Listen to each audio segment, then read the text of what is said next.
Welcome to MB special talkies. ఈ ఛానల్ని subscribe చేసుకోలేని వాళ్ళు చేసుకోండి, లైక్ చేయండి, షేర్ చేయండి అండ్ సబ్స్క్రైబ్ కూడా చేసుకోండి. అండ్ ఇప్పుడు మనం ఈ ఎంబీ స్పెషల్ టాకీస్లో మనం మాట్లాడుకోబోయే మూవీ రివ్యూ వచ్చేసి అంబాజీపేట మ్యారేజ్ బ్యాండ్. సో ఈ సినిమా స్టోరీ వచ్చేసి ఒక క్లాసిక్ కల్ట్, ఒక రివెంజ్ స్టోరీ. అండ్ కాకపోతే ఈ మధ్యకాలంలో వస్తున్న సినిమాలన్నీ ఎలా ఉన్నాయంటే కేవలం ఒక ఆడవాళ్ళ మీద బేస్ చేసి ఉంటున్నాయి. అంటే ఒక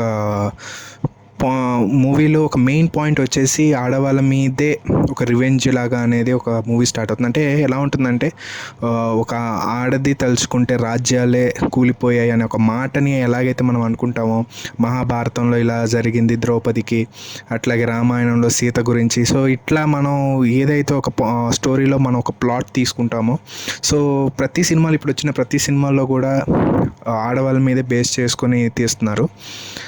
సో అది ఒక ఆడవాళ్ళ వల్ల మంచైనా జరగాలి లేదా చెడైనా జరగాలి. సో ఈ రెండు కాన్సెప్ట్లోని ఏదో ఒక కాన్సెప్ట్ తీసుకుని మూవీ చేయడం అనేది జరుగుతుంది. అదేవిధంగా అంబాజీపేటలో కూడా అలాగే జరిగింది. ఈ మూవీలో వచ్చేసి మెయిన్ లవ్ స్టోరీ అనేది చాలా బాగా కొత్తగా అనిపించింది, బాగుంది.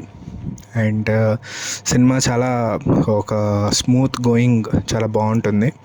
ఎక్కడ మనకి డిస్ట్రాక్షన్ అనేది అనిపించదు, ఎక్కడ బోర్ అనేది కూడా అనిపించదు. అండ్ ఈ సినిమాలో సుహాస్ హీరో చాలా బాగా చేశాడు. ఒక కంప్లీట్ యాక్టర్ని మనం చూడొచ్చు ఈ సినిమాలో. అండ్ డ్యాన్సెస్ కూడా చాలా బాగా చేశాడు. అండ్ కొరియోగ్రఫీ చేయించింది ఎవరో కానీ సుహాస్ చాలా బాగా డ్యాన్స్ కూడా చేశారు. నాకైతే మంచిగా అనిపించింది. మంచి డ్యాన్స్ మూమెంట్స్ కానీ చాలా బాగా చేయించారు. అండ్ ఈ సినిమాలో కొత్తగా హీరోయిన్ కూడా చాలా ఈజ్తో చేసింది. ఎక్కడ అంటే కొత్త అని అనిపించకుండా కొంచెం ఒక 100లో 95 వరకు తను బాగానే నెక్కొచ్చింది ఆ అమ్మాయి చెప్పచ్చు, హీరోయిన్. అండ్ ఈ సినిమాలో ఒక క్యారెక్టర్ ఏదైనా హైలైట్గా అనిపించింది అంటే కేశవ క్యారెక్టర్. మన పుష్పలో అల్లు అర్జున్ పక్కన కేశవ ఎవరైతే చేశారో ఇందులో కూడా చేశారు. సో ఫ్రెండ్ క్యారెక్టర్గా సపోర్టింగ్ క్యారెక్టర్ చేశాడు.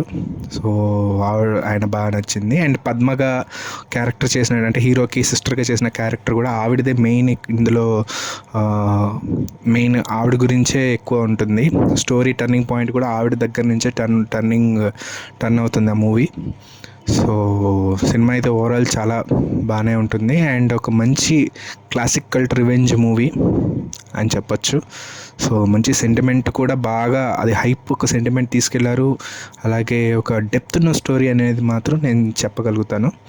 సో ఎవరైనా అంటే మామూలుగా సెంటిమెంట్గా చూడాలి అని అనుకుంటే ఈ సినిమా ఏంటంటే ఒక చిన్నపిల్లల్ని కాకుండా కొంచెం మెచ్యూర్ ఉన్న వాళ్ళని, అంటే ఈ సినిమా అందరూ చూడొచ్చు. కాకపోతే ఇది కొంచెం రివెంజ్ టైంలా ఉంటుంది కాబట్టి కొంచెం హైలీ మెచ్యూర్డ్ ఉన్న మూవీ కాబట్టి కొంచెం సో పెద్దవాళ్ళు మాత్రమే చూస్తే బాగుంటుంది అనేది నా ఉద్దేశం.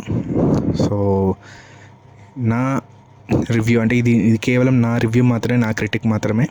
సో నేను ఈ మూవీకి ఇచ్చే రివ్యూ ఎంత అంటే